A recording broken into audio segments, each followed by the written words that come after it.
Hey friends. Um, Today was a big day. I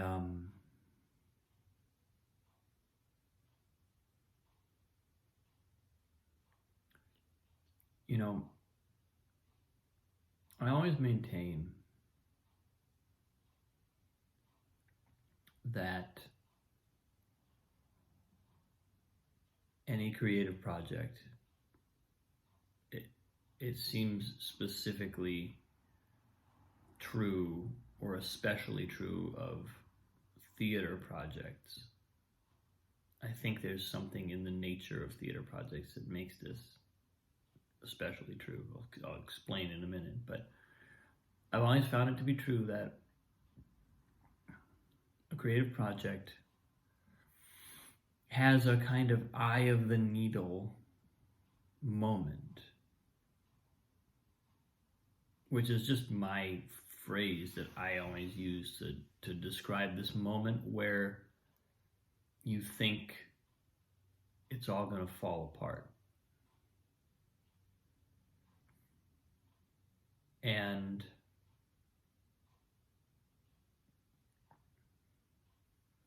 the temptation in those moments is to find reasons why there's a problem. Right? Like to look for why do we have this problem? And ostensibly, that search is about fixing the problem. But what I find to be true through experience is that that's not really what's happening.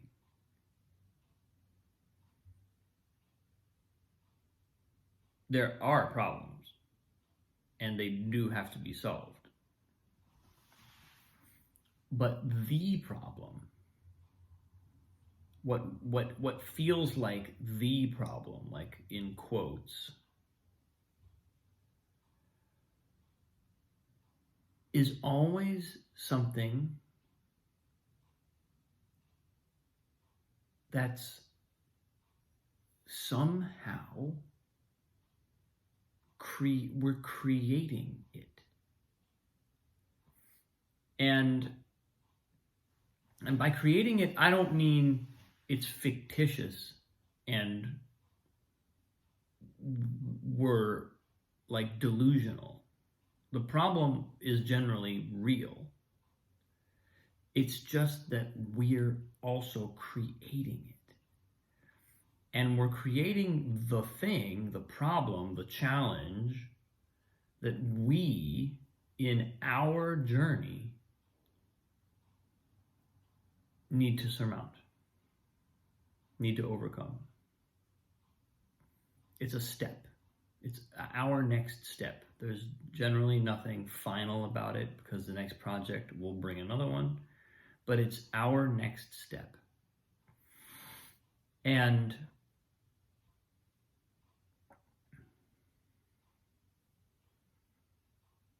so when we get to that moment in the process,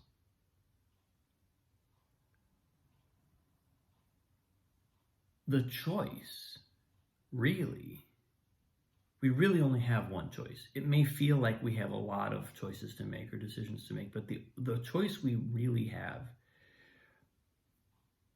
is between,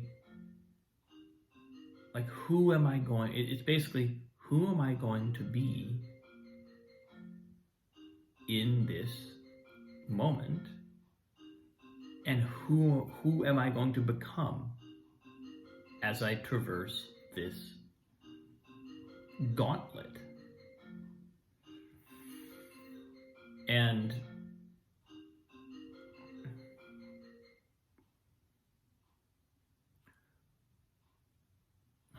what's showing up for me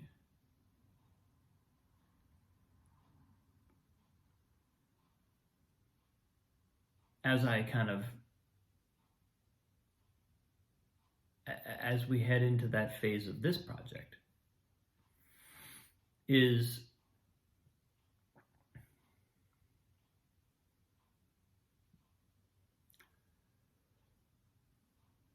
because this is something I've been aware of for a while. And going back to what I was saying earlier, I think theater in particular lends itself to this type of eye of the needle experience because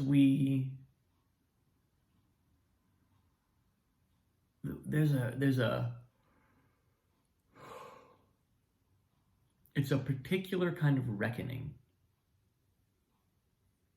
when we say we are going to become a group of people and we're going to go onto a stage and create a fantasy world that compresses time and space and mind and light and sound and creates an illusory reality in the same way that film does, but we're going to do it right in front of you.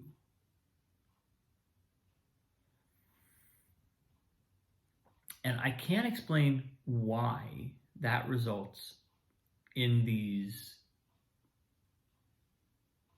crucible type experiences.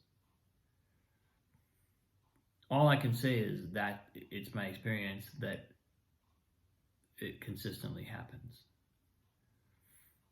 And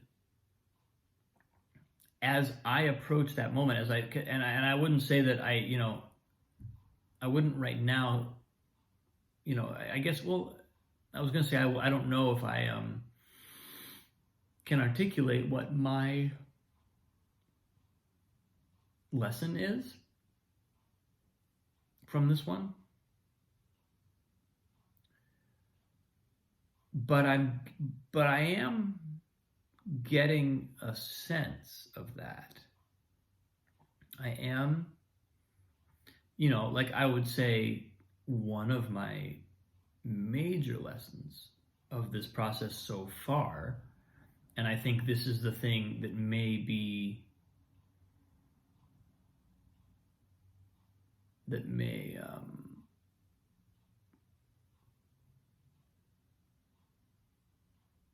I don't know what's going to happen over the next couple days and weeks as we go into as we get to opening. But what has come through so far is that by putting my focus on the healing and the evolution of the people involved, I become empowered.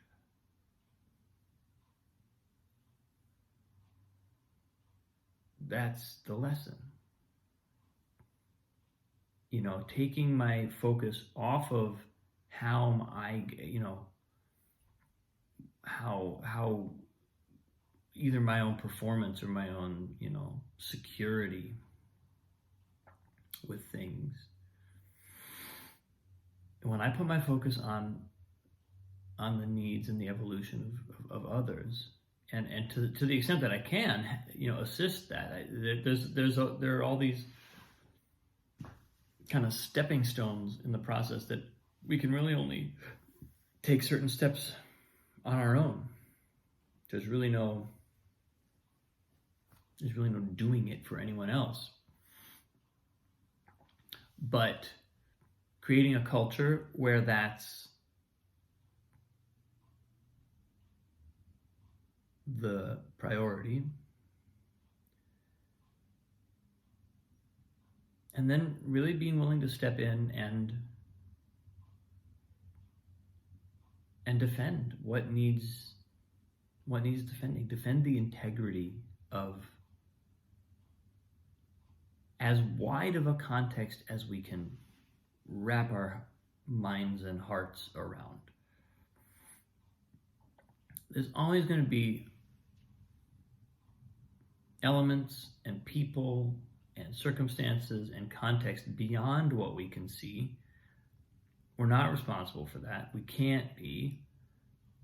When we become aware of it, then we're responsible for it.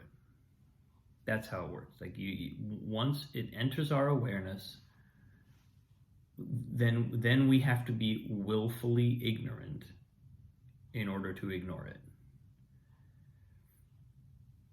But if we're not being willfully ignorant, then all we can do is work with the widest possible context that we are aware of and try and create what feels like the greatest good within that. And I'm just having this really kind of really exceptional experience of engaging in a process that has elements that are so solid and healthy and just ironclad, and then elements that are less so, and not choosing to make those things a problem. And it's just a remarkably empowering feeling to not be allowing those things to determine my experience. It's I don't feel like I'm being very articulate about this, but there's this, it's like a sense of like claiming ownership of the process, not because I'm claiming ownership or taking ownership, but because I'm owning what the process actually means to me on the deepest level. And I become more powerful when I do that. It's not not because I'm trying to become more powerful. It's just empowering to reach beyond where I am. And I think,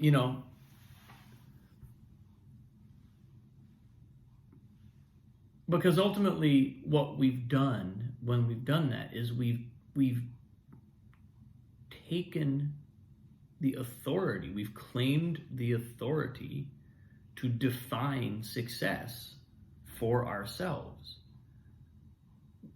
We own success. We literally own success. If I define success, if I define what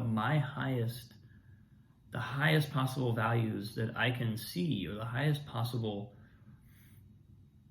good that I can strive for, no one can take that. It's absolutely impenetrable. Whether or not I execute perfectly, deliver perfectly, receive perfectly, it doesn't, at that point, it's like none of those things matter. So all those things that were the problem, the eye of the needle problems, literally dissolve. They just dissolve and go away. Or they don't go away, but all of the bite is taken out of them. They're just no longer a threat. And I'm at a place now where it's really clear to me that I'm about the healing and the evolution of the people on the project. I can serve every other aspect of the project while keeping that as my highest priority. And in fact, I will serve every other aspect of the project better if I maintain that as my highest priority. As soon as my highest priority becomes fixing the show, making it better, making it right, fixing a problem, all my power is gone. Because it's now contingent upon something that may or may not happen, that may or may not work, that may or may not get fixed.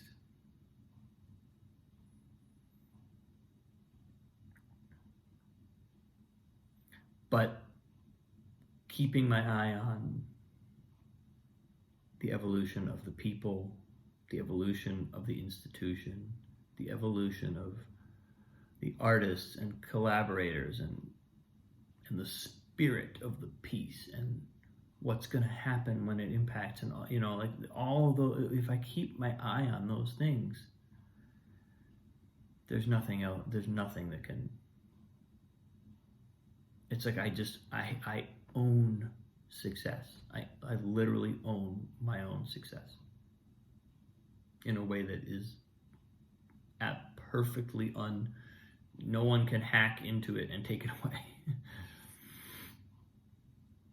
So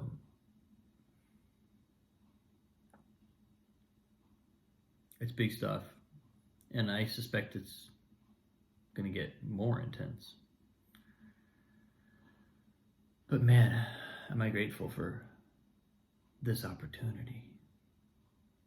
I'm so grateful for the pressure that's being applied, because it feels like it's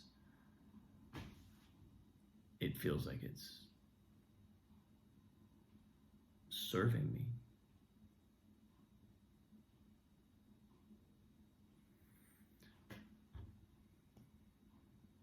Thank you, people. Love you.